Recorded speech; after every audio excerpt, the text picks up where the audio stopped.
You know, it's always good traveling down the road with you today. We have a full lineup for you. We're going to talk about, with Mark Simpson from Arizona State University. He's a presidential historian and somebody I've been looking forward to talking to. And he's a guy that can give us a real perspective of what's happened in this nation and where we're going when it comes to it. Also, David Borlaug and Marci Narum. I don't know Marci as well as David. I've worked with and around David for quite some time, but they're co-directors of the Captiol Gallery in Bismarck, Medora, and Fargo. David's been my connection to the arts for a long, long time and to tourism. He has promoted and done everything he could for the state of North Dakota that anyone possibly can.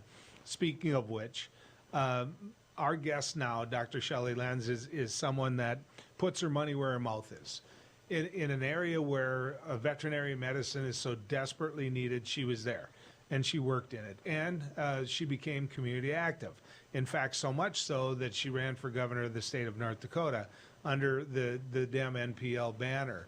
Now, when you look at what some of her positions were, in fairness to her, I don't think that you could say she was some bleeding heart liberal. What she was about was common sense government and common sense approach to government. And in a recent op-ed, Dr. Shelley talks about where some of these infrastructure dollars should go. Let's bring her in. Let's visit with her. Dr. Shelley Lenz. I'm going to end up calling you Dr. Shelley throughout this whole interview, so let's just get that out of the way. Is that okay? Yeah, it's always okay. That's what everybody calls me. In your op-ed, what you talked about was how we need to invest in land, in our soils. If you could just explain to people the premise of your op-ed. Okay, so I am an advocate for rural strong towns, and food and energy will always be coming from rural areas. Homegrown prosperity, which was my platform for my governor's run, is about investing to build strong towns locally, local economies, and strong communities. While we have a once-in-a-lifetime chance, because the Biden administration and our Congress are willing to pay to invest $3.5 trillion in much-needed agriculture or infrastructure, and $135 billion of that is earmarked for agriculture and food. 45 billion of that is for the much needed children's nutrition, and the rest we're advocating toward our elected officials to invest locally in soil health and value added agriculture. And what's really perfect about North Dakota is we have independent farming laws. So those federal dollars will stay local and go directly to improve family farms' lives and livelihoods. Soil health principles is, by implementing those, we are also advocating for climate resilience and carbon capture, another focus for the current administration and our whole nation. So soil health principles is things like cover crops, no-till farming, and which we're already doing in many parts of North Dakota. North Dakota Extension is working on that, some of our local knowledge groups like grasslands coalitions, but it's connecting those pieces and having a bigger statewide program using those federal dollars invested locally, and it'll stay here. So. Well, okay, let's go over some of that. The obvious question is why? Why focus on this? Is this something that's so vital? And I'm talking about from the perspective of everybody in the United States, because the dollars that would be coming in to do this aren't just North Dakota dollars. They're dollars that come from the United States taxpayers. And so, why would they or should they give billions of dollars to what you just said? Because it is every inch of land in the United States can benefit from soil health practices and infrastructure. One, just sequestering carbon. Two, restoring our soils, and it adds to food security, as well as improved water quality from like algae blooms, decreasing fertilizer, and so it's important. If food security is important to you, and then if climate resiliency is important to you, this is important to everyone, not just in the United States, the whole world. So let me give you an example of I'd like to say a young man, because when he started doing this, he was a young man. He's my age, so he's not a young man anymore. But when he started doing no-till, and he started not turning the dirt over, everybody in my home area laughed at him. There was no plow involved anymore. He might have chisel dug a little bit, but by and large, he was seeding in a field that hadn't been worked over. And like I said, everybody was laughing at him. You drive like I do as many miles as I do a year now. That's become, in many cases, the norm, depending obviously on the type of soil that area has. So the reason I tell that story is to say, isn't this problem already solved? Haven't we already done what you're talking about? We are making great strides, especially since the 1930s with the dirty 30s.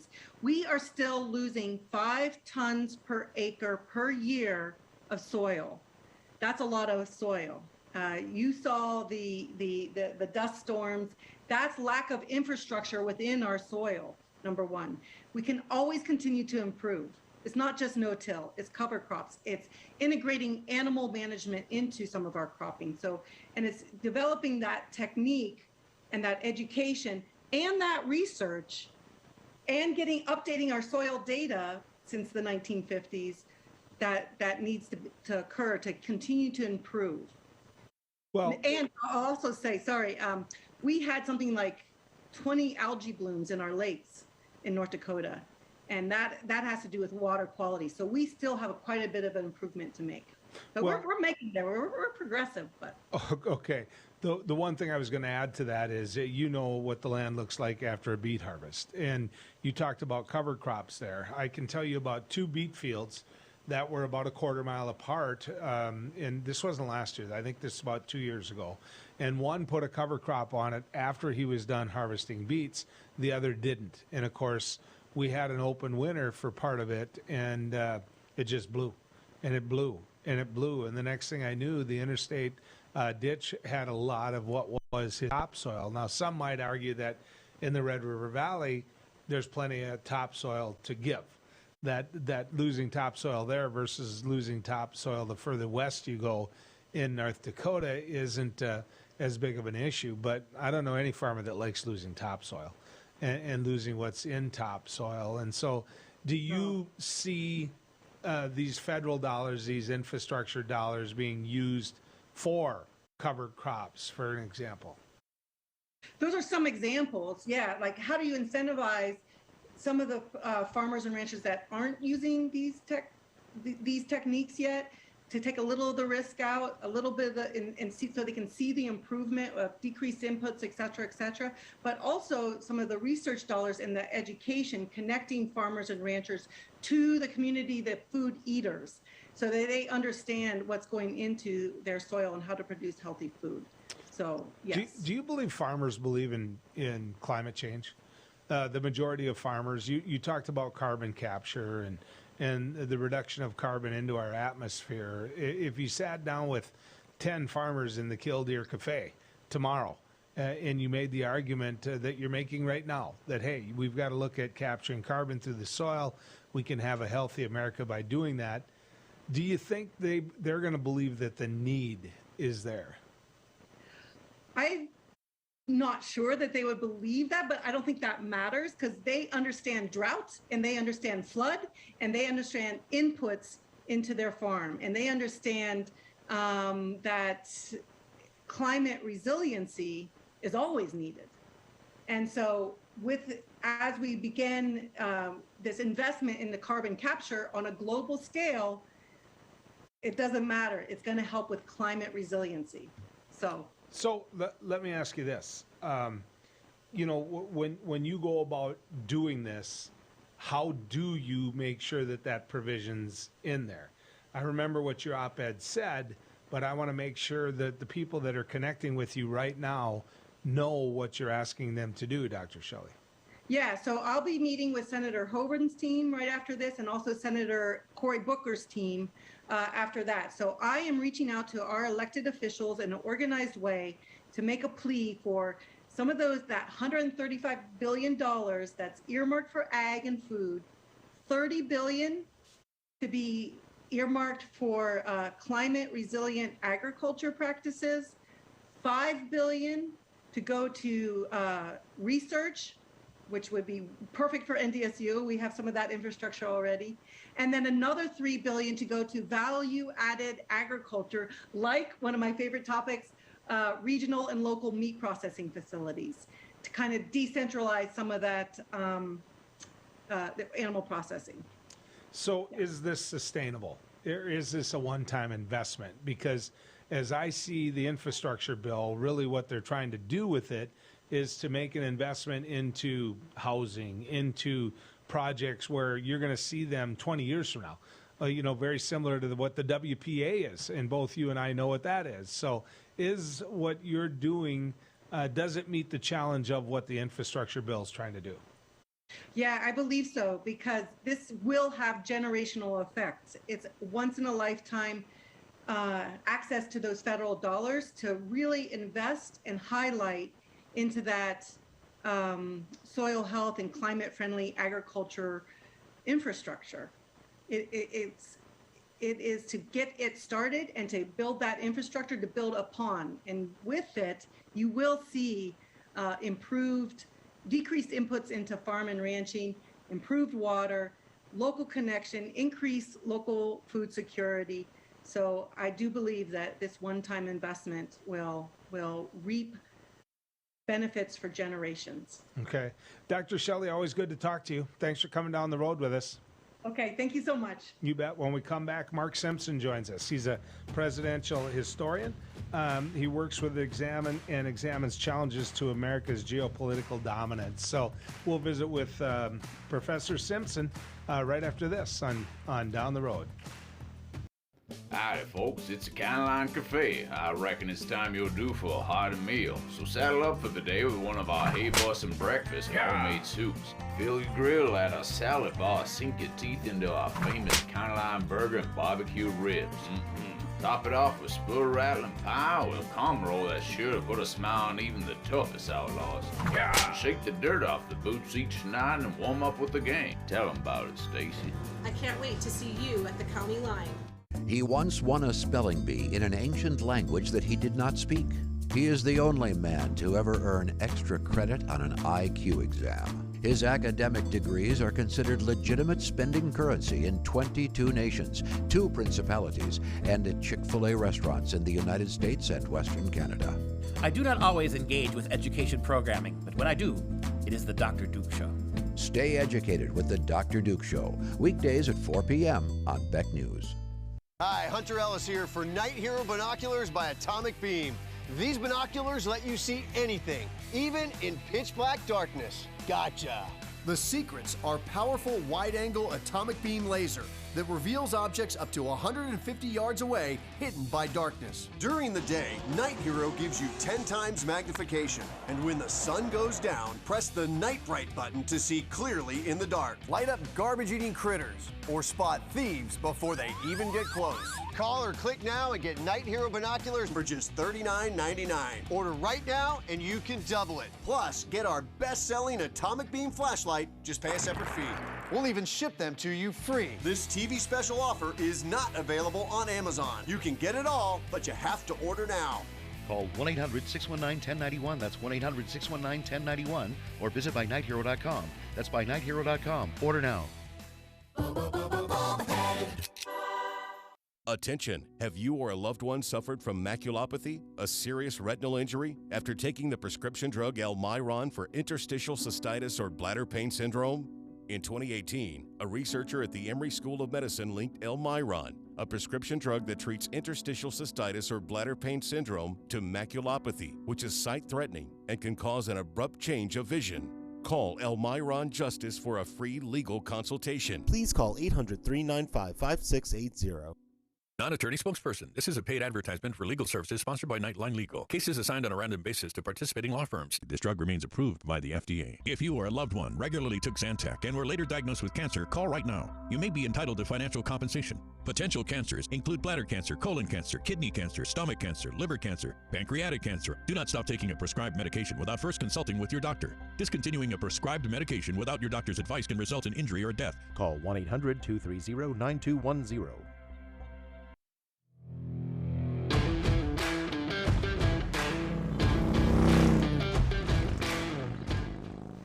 You know, you can't do a television show like this on Beck News without having the help of people, right?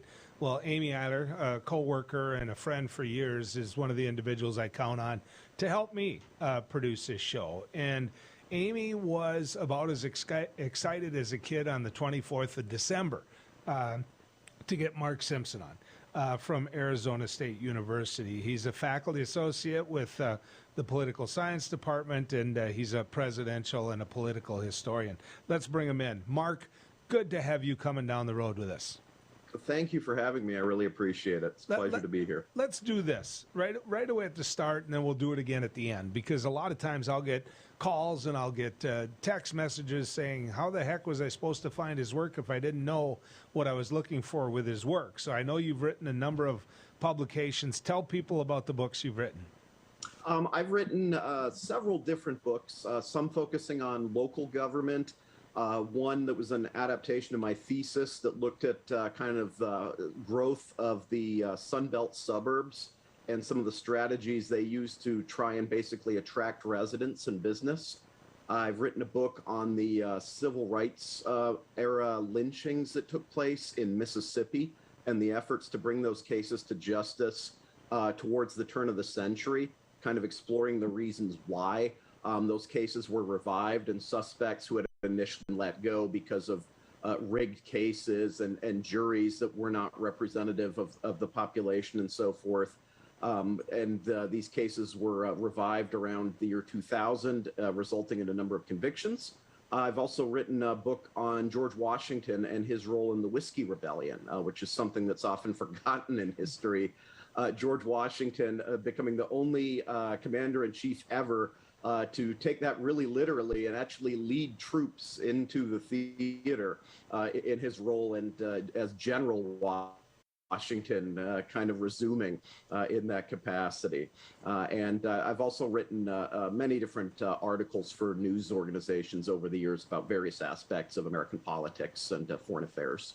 Well, a lot of times, and one of the areas that we paid close attention to is the fact that how we're educating our students and what we're doing to integrate that education, what we're doing. You know, it seems to me at times that we're wrapping our students in either just one ideology or not, and basically doing it in a way that it's like bubble wrap. You know, I've got 6 grandkids, and it's like, we got to protect them. We don't want to get here. We don't want them to get there. And then the next thing you know, it's a philosophy, and it's not the type of thinking where they can expand and make up their own mind on some of these things. So speak to that if you would. Yeah, I think, you know, it's your responsibility as a teacher, whether it's in higher education or at the K through 12 level, to try and present the information as clearly as possible without getting your own perspectives mixed in.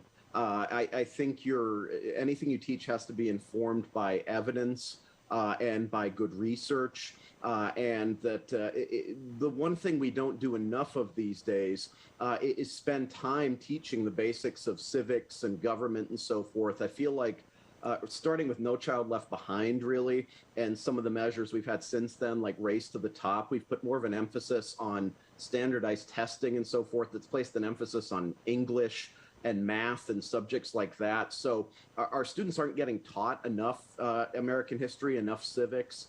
And when they are, it's often leaving out a lot of the key elements that people need to understand how our government works and to understand the basics of American democracy, the basics of the presidency and elections and so forth. And I think you really just need to present that in a real clear and coherent manner, and to try and leave your own political views in that to the side. Well, and that plays right into something I found very interesting this morning, which was on my drive in, I was listening to George Will, a conservative columnist that both you and I have read, and I have no doubt that you respect with the background that you have.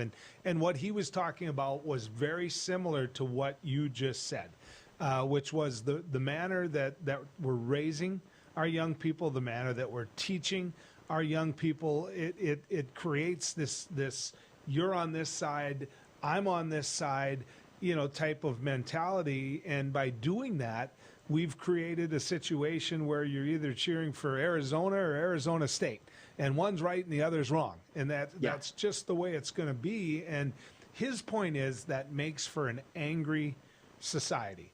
And when you end up with an angry society where you're trained at an early age to hate this other side, you end up with people that, quite frankly, aren't that intelligent, and or they don't have the opportunity to be as well versed and well read as what they should be. And I'm curious what your take on that is. Well, I think you're absolutely correct in saying that. In fact, I even use that same comparison with sports in my classes when I talk about this issue with my students. It has become so much about loyalty to a team almost, with party affiliation now, to the point where we discredit the other side as being un-American. And it's no longer just, we have different ideas, but we're both have the best interests of the country in mind. I think of that iconic moment with John McCain when he took the microphone out of the woman's hand at the campaign event in 2008. When she was criticizing Obama, and he basically shut her down and said, no, he's a patriot, he's a family man, he's a good American. We just have different ideas about how to better, fix this country.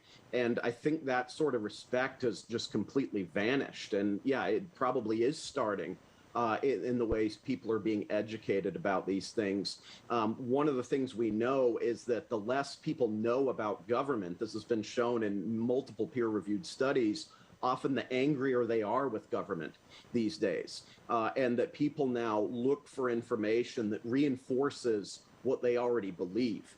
You can obviously find that with social media and all these different websites that are available. You don't have to be exposed to different perspectives anymore. And what we know is that from people getting the perspectives they want to hear that reinforce what they've, heard from friends and family and teachers and other people in the community, is when they're exposed to different information, they actually immediately look for ways to discredit it, and they cling more closely to the beliefs they already had. So we're creating an environment where it makes it very difficult to have a civil dialogue where, a progressive or liberal and a conservative can sit down and say, okay, what do we like here and where can we find a middle ground, right? And we're seeing that in our Congress now, where there isn't much of a middle in Congress anymore. Both the Republicans and the Democrats have gone more out to the margins, and it's making it very difficult to actually get any legislation passed. And as somebody who was active in politics most of my adult life and served in political office, I have to tell you, everything Mark just said is right. It's right. I was in a discussion with a friend the other night, and he talked about, and this was a progressive like I am, and he talked about how the start of everything that Mark just described was the Donald Trump presidency. And I said, you couldn't be further from the truth. In my particular opinion, it started way before that, and it carried over into each presidency, and it kept doing this the whole time. And as it grew and it grew, it played right into the type of politics that Donald Trump brought forth, the politics of division and in many cases hatred. But you go back to the impeachment of Bill Clinton. I mean, you go back to that and the relationship that Clinton had with Newt Gingrich, and you look at everything from there to Dick Cheney, and I say Dick Cheney instead of George W. because, hey, with Dick Cheney, there were old fights that he was fighting, and then everyone after that said they were going to bring the country together and make us one. And I wonder at times, Mark, if they don't define that as winning a second term rather than how they leave the country.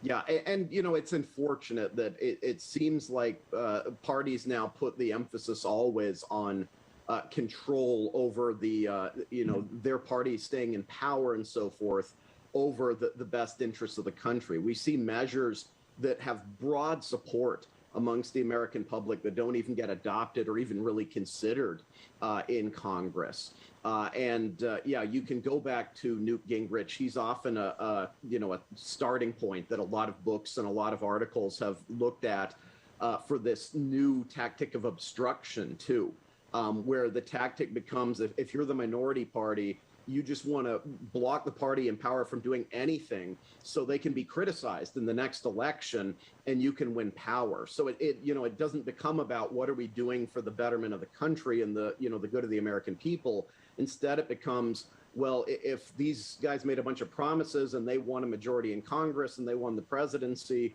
what can we do to stop them getting any of their agenda passed? We certainly saw this again when Obama was elected. There's the famous story about the dinner the Republican leadership had the day of his inauguration, where they basically said their strategy would be to obstruct the entire Obama agenda.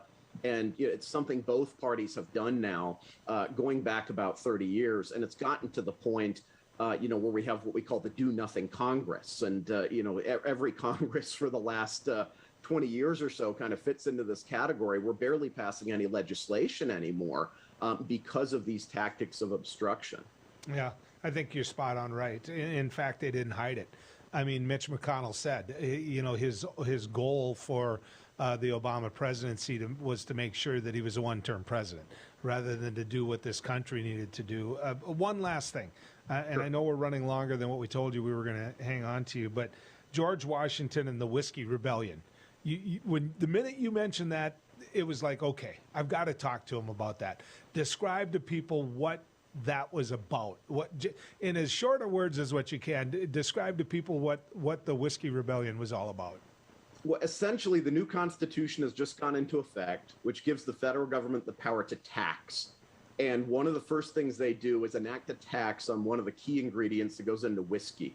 And people in rural Pennsylvania, who have kind of been the Wild West of the United States in that early era, go into rebellion against this tax, the same way they protested taxes under British rule.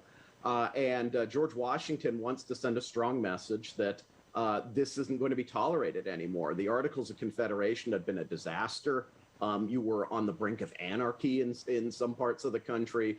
And he wants to send a strong message that under this new government that has been agreed upon, taxes can be enacted and you cannot challenge the authority of the federal government. So he suits up and heads out with the troops. And just the mere mention of George Washington, the military legend, heading out, to put down this rebellion is enough to make everybody scatter.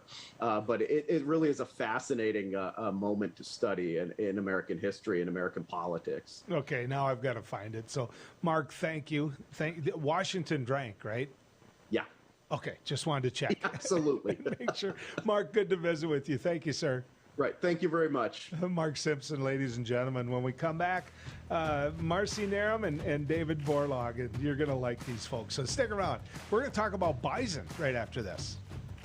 Hello, I'm Mike Lindell, and I'm coming to you with one of the most important commercials that I've ever done. All of you know what my pillow and myself have gone through in the last 8 months in my efforts to bring the truth forward. Well, now you can help in a couple ways. First, get everyone you know to go to my new media platform, frankspeech.com. There you'll find all the footage from my cyber symposium and many other important broadcasts. Also, I am personally doing a new daily live show to get the truth out. It's at 11 a.m. and 6 p.m. Central Time, Monday through Friday. Secondly, I'm offering some of the best prices ever on my pillow products, but they're only available on frankspeech.com. Go to frankspeech.com now and use the promo code on your screen or call the 1-800 number below to receive these exclusive My Pillow offers. Thank you and God bless.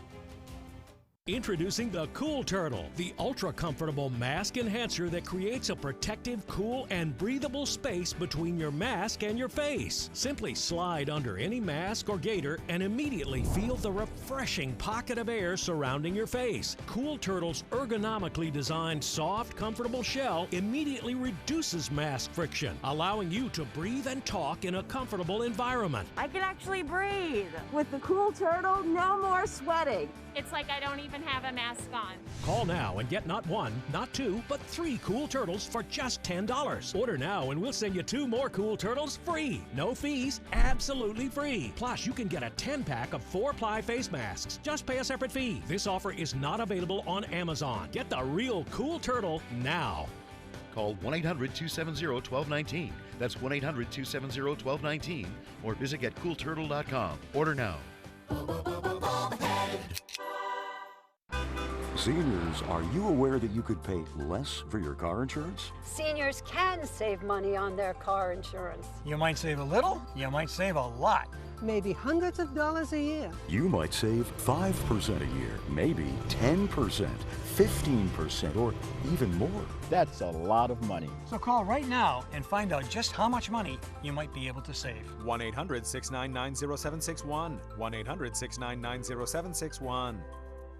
Welcome to No Apologies, your after-hours oasis of sanity. God, your ego is so tiny and fragile. I'm Rick Becker. And I'm Lori Hins. Make no mistake, folks, we lost. Again, we lost the war in Afghanistan. Dynamic. There's nothing wrong with rattling the cages of the old guard. Your retreat begins at 9 Central on Beck News and online at beck.news.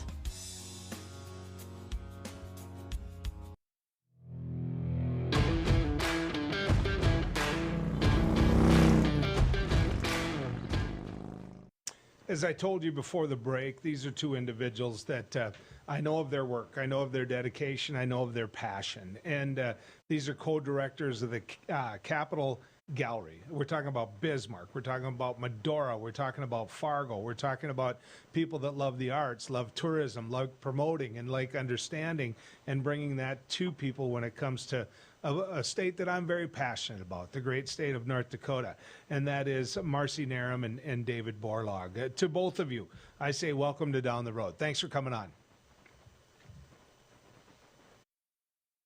Thank you. Okay. Thank you. There you go. To be with you. I gotcha. I want to talk about a little bit about what you're up to right now. The current exhibition that you've put out there. What does the exhibit do? What are you trying to tell people? What are you trying to show people? I'm going to let Marci talk about that. She really put it together, but it's all Bison. Go ahead, Marci. I'm sorry. Okay. So it's Bison Ballet, and we have artists from all across North Dakota, Pelican Rapids, Minnesota, from Mexico, New Mexico. It's a huge show. We have about 70 pieces of art, from canvas to or oil paintings and acrylics to pottery and bronze and copper and steel. It's an amazing show. And David, you know the passion I have for the outdoors and the passion I have for everything outdoors. All the critters, all the things that are involved with it. I don't think there's anything as majestic and beautiful as a bison. I just don't. When I go through the Badlands, when I go to a ranch that raises them, when I go to any place where they're just an amazing, amazing animal and part of our history. So describe to me why you got involved. Describe to me why you think this exhibit is something everybody should see.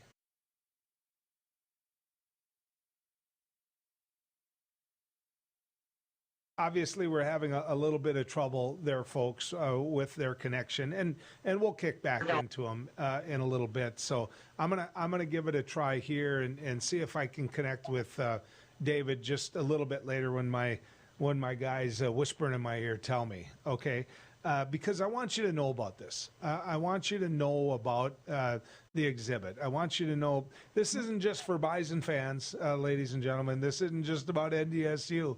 This is about what and who we are and your ability to really be able to connect with what our history is. And so when we had a chance to visit about it, and whether or not to put this on the show, the question is not whether, it's why not? Why not share some of this? So I'm going to go back and see if we've got a better connection now. Do I have you, David? I think we've got a better connection. We're right over by our router. Okay. And we also have a Marcella Rose beautiful piece right behind us. Marcella's from Pelican Rapids. I see that. Is that for sale, or is that just for me to look? It's for everything's for sale, but it does have a red dot on it, so we think it's sold. But yes, all of our art is for sale. We're a nonprofit, but we do sell the art, and that's part of how we raise money to sustain ourselves. We were talking about Bison before the break. We were talking about how majestic Bison are, and why that needed to be and would be such a huge part of what and who we are. Is that what drove this? Is that what led to basically the exhibit that you worked so hard on? Yes, very much so. For 3 years now, we've had a gallery in Medora, working with the Theodore Roosevelt Medora Foundation. And I would go out into the park. Last year, I was in Medora all year, and during the summer season, that is. And I would go to the park every night. I'm pretty sure the Bison recognized my black Audi. And, we had a real relationship.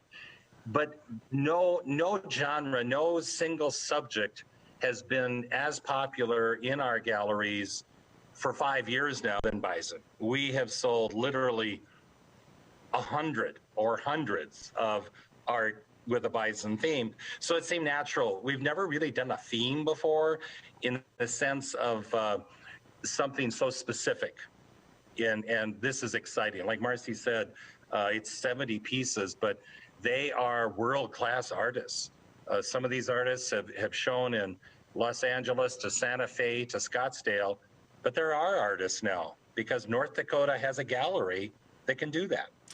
Marci, talk to me about the history of this, because some of what you're seeing in the art, it isn't all just current art, I'm sure. I mean, talk to me about the different variety of pieces that are in the exhibit. Okay. Well, some of our artists have been with the Captiol Gallery and the foundation since the beginning, which was 5 years ago. We'll celebrate 5 years in November. Others, like Marcella Rose, she's brand new. And so we have Walter Peel, for example, who was the very first show. And of course, he is easily recognized. His artwork is, there's no artist like Walter Peel, and his work is very popular here. New artists that we bring in, we try to introduce new artists. We celebrate all of our artists. Some of them have great success, like Walter Peel, but Vern Erickson, who has spent time with American Indians and, grew up with and spent time on the reservations and has studied the life and the culture and the history. And so his work really resembles and it tells the story of the history of our American Indians and the Bison. And he's 84 years old and has been painting for 71 years and is just a remarkable human being. And we're just happy to be selling his art. Oh, it is what the Captiol Gallery is all about. It is, a perfect example of where we live and how you bring that to us. When you talk about the Bison and you talk about this array of beautiful art, this, when I was looking at it right now, David, you know what I was thinking, and I do this a lot, I get it. One of the great things about my life right now is grandchildren. And I talk about them a lot on air. And they're not going to go into your gallery and buy art. They're not. And in fact, the big thing before I get there is to tell them not to touch the art. But I have to tell you, if we went into your gallery and they saw this work, they would be mesmerized. I mean, are you seeing some of that? Are you seeing this whole different, different generations connecting with it? Oh, absolutely, particularly in Medora. And that's the great joy of this, Joel, to be in a place like Medora, thousands of people coming through. You can well imagine, I'll bet 90% of them have never entered an art gallery in their life. But here they are in North Dakota's tourist attraction, and they're in the Harold Schaefer Heritage Center to learn all about this remarkable North Dakotan. And then they come into an art gallery and they're mesmerized is right. And we encourage that. We encourage children to come in. We might keep an eye on a couple of them from time to time, but we love it. We love it that they are immersed in, they are being exposed to fine art. I had a young man who's a fourth grader, and he walked up to me and started asking really probing questions about a piece of art. And then he said, "We have a great art instructor in our school, and she was teaching me about the European masters and how they weren't all appreciated in their lifetime." I'm like, oh my God, and this is a fourth grader. And he so gets it. And he was looking at a piece of art by Britta Anderson that was splattered with asphalt. And he kind of got it. Well, the piece was called at one time, it was romantic. And as a fourth grader, he understood it. I can tell you, whoever that fourth grader's teacher is, they need to be more of them. There definitely needs to be more of them. And if I bring all 6 of my grandkids to you, I can tell you which 2 to keep an eye on. Okay. Yeah, well, we pick up on that really quickly. Do both of you have just a little bit more time for me? Just a couple more questions, if that's okay? Sure. David Borlaug and Marci Narum with they're co-directors of the Captiol Gallery. Now, don't forget, you can find them in Bismarck, Medora, and Fargo, and apparently in other places over in Minnesota as well. So stick around. We're going to get the opportunity to visit with these two just a little bit longer. Hello, I'm Mike Lindell, and as you know, my passion is to help each and every one of you get the best sleep of your life. That's why I created my new Giza Dreams bed sheets. I started by using the world's best cotton called Giza. It's only grown in a region between the Sahara Desert, the Mediterranean Sea, and the Nile River. It's ultra soft and breathable, but extremely durable. My Giza sheets also include full 21-inch wide pillowcases that will fit over any pillow and deep pocket sheets that will fit over any mattress. The first night you sleep on my sheets, you'll never want to sleep on anything else. Go to mypillow.com or call the number on your screen right now to get your very own MyPillow Giza Dream Sheets. Giza Dream Sheets are available in a variety of colors. Use your promo code, and for a limited time, when you buy one set of sheets, you'll get another set absolutely free. For the best night's sleep in the whole wide world, visit mypillow.com. Non-attorney spokesperson. This is a paid advertisement for legal services sponsored by Nightline Legal. Cases assigned on a random basis to participating law firms. This drug remains approved by the FDA. If you or a loved one regularly took Zantac and were later diagnosed with cancer, call right now. You may be entitled to financial compensation. Potential cancers include bladder cancer, colon cancer, kidney cancer, stomach cancer, liver cancer, pancreatic cancer. Do not stop taking a prescribed medication without first consulting with your doctor. Discontinuing a prescribed medication without your doctor's advice can result in injury or death. Call 1-800-230-9210. Seniors, are you aware that you could pay less for your car insurance? Seniors can save money on their car insurance. You might save a little, you might save a lot. Maybe hundreds of dollars a year. You might save 5% a year, maybe 10%, 15%, or even more. That's a lot of money. So call right now and find out just how much money you might be able to save. 1-800-699-0761. 1-800-699-0761. Hi, it's me, Anthony Sullivan. And yes, you've actually caught me at home relaxing, because life's been pretty worry-free since I got coverage with American Residential Warranty. You won't believe what ARW covers. Heating and air conditioning, washers and dryers, kitchen appliances, plumbing, water heaters, electrical systems, flat screens and laptops, even pools and spas, and so much more. Call American Residential Warranty. They'll get you covered. 1-800-219-1467. At Beck Communications, we've been planning for your future. Over the past decade, we've placed nearly 200,000 miles of dedicated fiber optics in the ground, enough fiber optic strands to circle the world 8 times. Taking no shortcuts, we connected every home and business in our service area with dedicated fiber optics. It's your personal, unrestricted, unthrottled connection to the world. Best of all, this dedicated fiber means you do not share your connection. We call this intimate dedicated connection Beck Fiber.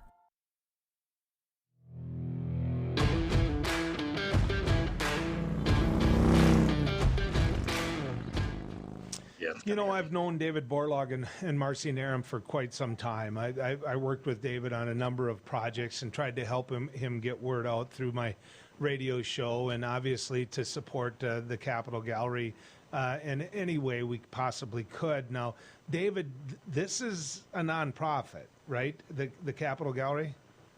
Yes. We have a long history, a wonderful legacy, as you well know, that as an institution, 25 years ago, we created the Lewis and Clark Center at Fort Mandan at Washburn. Spent many hours on your show talking about that, especially during the bicentennial years. And then a few years ago, we made a dramatic change that it is now part of the state system.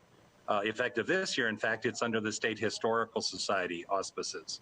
But a world-class museum and visitor experience, one of North Dakota's really tourism gems in North Dakota at Washburn, and that's something we're very proud of. So we made that shift.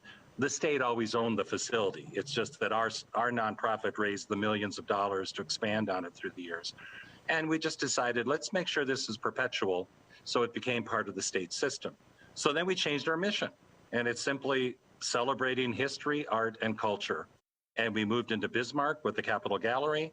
We opened in Medora, and we're in downtown Fargo on Roberts Alley in an interior design showroom called Curated by Trevor Hill Design, and we have all the original art on the walls. So we remain a nonprofit, but now we're focused on fine art, and we're doing more and more outreach.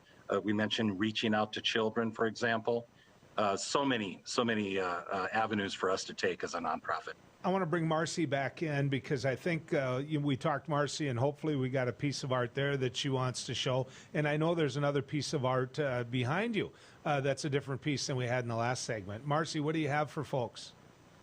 Well, this is an artist from Minot, Carol Feilhaber. She was an educator. And she, for the first time, is trying Bison, and so she did this really rather abstract piece, and then an expression, more of an expressionism piece. And then also back to Marcella. She's just so much fun and does just amazing work. Not just painting, but this is a raku, ceramic raku. Can we just? Absolutely, we want to see it. Oh my God, yeah. That's beautiful, you guys. Yeah, it wasn't, on opening night, it did not last long. It sold rather quickly. How come everything I love you guys already have sold? It's because you have great taste. Here, we're going to, as long as nobody gets dizzy, we're going to give you want a little quick tour? Oh, yeah. Let's see it. People want to see this work. It's available. Yeah, this one's still available, Joel. Okay. Yeah, we'll even deliver it to you if you'd like. We'll come to your house and hang it up for you. Okay, let's talk about that while you keep showing me art and keep doing that. But hang with us. Tell people what that's all about, Marci. So our Hang With Us program is we love to deliver artwork to your home and hang it for you, maybe even help you decide, does it go here? Should it be staged with some other artwork? Maybe you need 2 pieces.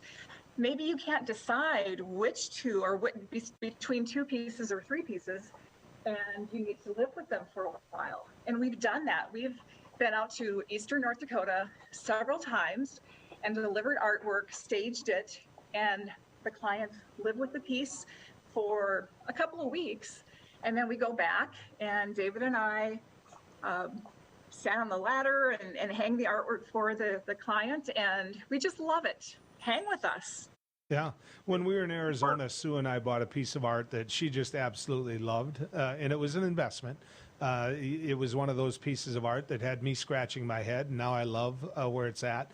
But one of the biggest questions we had when we brought it home from Arizona was just that, Marci. Where to put it, where to hang it, where people are going to see it, where it fits in, all of those type of questions. So this Hang With Us, my guess is people love it when you walk through the door.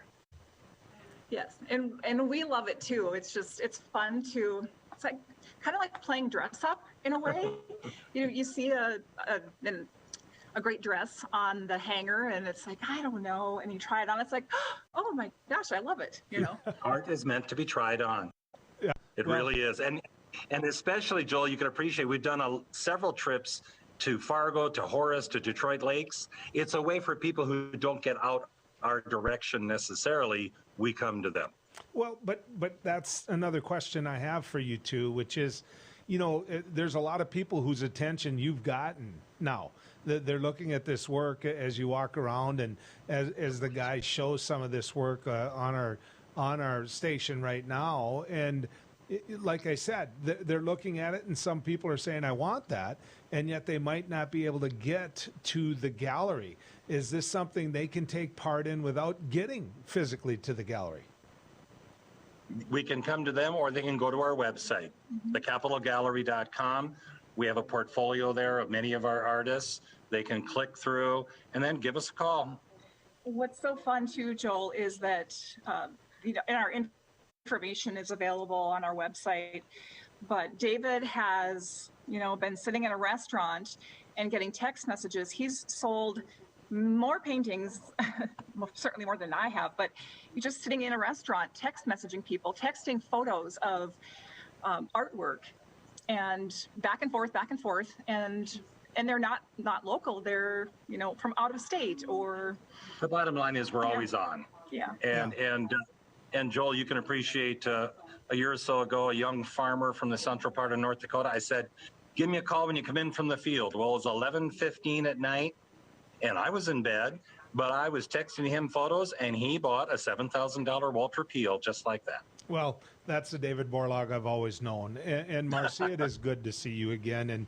And I'm not trying to be condescending, but when you looked at that rack of dresses, you picked out the right one. So thanks for coming on with us today. I appreciate it. Thank you, Joel. Let's do it again. One more time, David, the website. Where can they go? The Capitol Gallery, capital with an A, thecapitolgallery.com. Again, thank you, too. Appreciate you coming on. Thank you. When we come back, some closing comments for you as we end our trip down the road. Do you worry about going to the dentist? After all, a visit to the dentist can easily cost $2,000 or more. Well, relax. The Carefree Dental Card is now available in your area. Call now and we'll send your actual card at no cost today. With the Carefree Dental Card, you go to the dentist whenever you need and you instantly pay a lot less. Activate your card and you can start using it immediately. From exams and cleanings to more expensive procedures like crowns, dentures, even braces, they're all included with the Carefree Dental Card. Say you go to the dentist today without any card and your bill is, well, ouch. Wait a minute, let's try that again. You go to the dentist today and show your Carefree Dental Card, you save $525. The Carefree Dental Card is just $15.95 a month, so call now and make going to the dentist carefree. Call 1-800-416-5739 to receive your Carefree Dental Card information kit. 1-800-416-5739. Call now. I can't say enough good things about these nano hearing aids. Real people talking about nano hearing aids. The hearing quality is great. Until now, hearing aids used to be too expensive for the average person. Until nano. Call now and you'll get your nano hearing aids for only $297. You'll save $100. When you buy one hearing aid, Nano will give you a second hearing aid free. Call right now. 1-800-213-3815. Spas, etc. You've come to know and trust us for over 18 years with the largest selection and showroom in Western North Dakota for our beautiful Sundance spas. Plus, you can pick out your next home experience with our selection of pool tables, shuffleboards, and fun accessories. Spas, etc. Your relaxation destination on Main and Bismarck. Hello. Hello, I'm Mike Lindell, inventor of MyPillow. Thanks to your support, you've helped make MyPillow become one of the fastest growing companies in America. Over the last 12 years, you've helped MyPillow create thousands of jobs right here in the USA. When I got MyPillow, I'm asleep almost immediately. I stay asleep at night and I wake up more well-rested in the morning. That's why I invented MyPillow. My patented fill adjusts to your exact individual needs and helps keep your neck supported and aligned. I'm interrupting this commercial right now. Retailers have canceled MyPillow, and to thank you for your support, I'm gonna pass the savings directly on to you. For example, you get my 6-piece towel sets, regular $109.99, now only $44.98, or MyPillow dog beds for as low as $19.99 with your promo code. For the best night's sleep in the whole wide world, visit mypillow.com.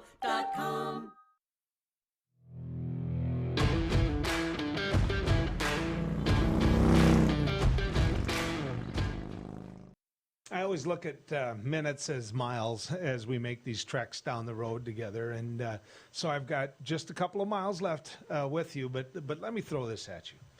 How come they're not smoking pot in South Dakota? We know they are.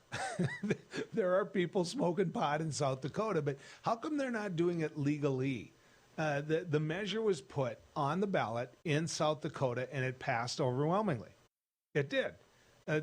Marijuana to be used recreationally passed in South Dakota, just like it has in many other states when the measure was written the right way and when the provisions were something that met and followed the ability to be in the Constitution of the state. And so why aren't they?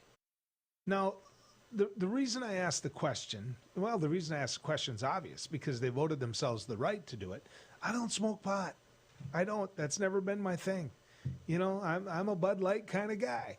I'm a Mick Golden kind of guy. But you know what? I would have voted for it because it's about independence. It's about free thought. It's about what you want to do. And so I would have voted for it. It wasn't some hard drug that leads to other drugs. That's proven.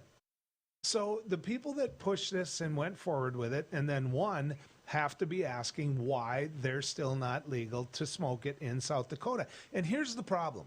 The very people who talk about personal liberties, the very people who say government should get out of your hair and stay away from you, the very people like Governor Narum are the ones that are blocking it.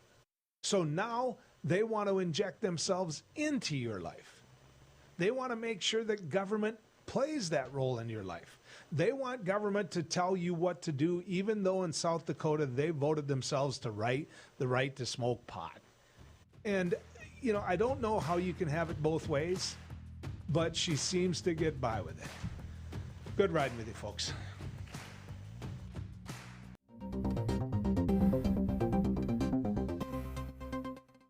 Hello, I'm Mike Lindell, and as you know, my passion is to help each and every one of you get the best sleep of your life. That's why I created my new Giza Dreams bed sheets. I started by using the world's best cotton called Giza. It's only grown in a region between the Sahara Desert, the Mediterranean Sea, and the Nile River.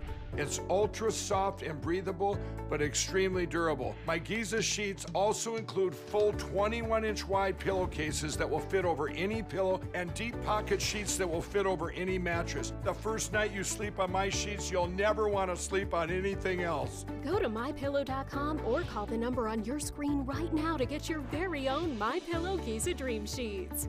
Giza Dream Sheets are available in a variety of colors. Use your promo code, and for a limited time, when you buy one set of sheets, you'll get another set absolutely free. For the best night's sleep in the whole wide world, visit mypillow.com.